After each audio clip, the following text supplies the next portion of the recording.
খাওয়াইছে, এরপর আবার মারছে, আবার খাওয়াইছে।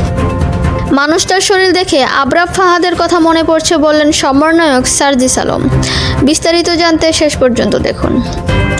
ঢাকা বিশ্ববিদ্যালয়ের ক্যাম্পাসে চোর সন্দেহে এক যুবককে পিটিয়ে হত্যা করা হয়েছে। এ ঘটনায় বিশ্ববিদ্যালয় প্রশাসনের পক্ষ থেকে মামলার পর 3 শিক্ষার্থীকে আটক করেছে পুলিশ।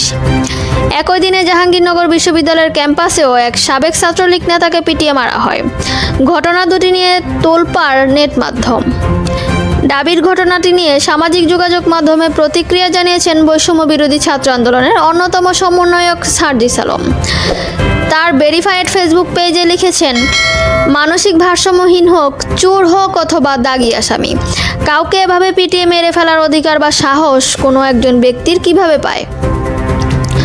মব জাস্টিসের নামে নরপশুর ন্যায় নির্মমতা কখনোই সমর্থনযোগ্য নয়। আইন নিজের হাতে তুলে নেওয়ার ক্ষেত্রে দৃষ্টান্তমূলক শাস্তি এক্সাম্পল সেট হওয়া প্রয়োজন। এদিকে আসিফ মাহমুদ নিজের ফেসবুক পোস্টে লিখেন, মব ক্লিকের কোনোভাবেই প্রশ্রয় দেওয়া হবে না। বিশ্ববিদ্যালয়ের পক্ষ থেকে সঠিক তথ্যসহ আইন ব্যবস্থা নেওয়ার আহ্বান থাকবে।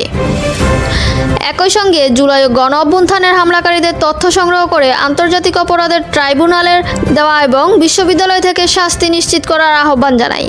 আরও লিখেন, যাদের হাতে রক্ত লেগে যাচ্ছে তারাই আবার বিশ্ববিদ্যালয়ের ক্লাসে এসে বসার সুযোগ পেতে পারে না।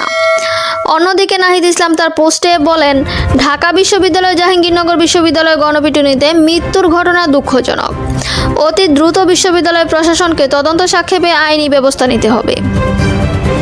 এটা করা কি ঠিক হয়েছে? আপনাদের কি মনে হয় তা কমেন্টস করে জানিয়ে দিন। আর এমন সব অজানা তথ্য জানতে আমাদের চ্যানেলটি লাইক অ্যান্ড সাবস্ক্রাইব করে আমাদের সাথেই থাকুন। ধন্যবাদ।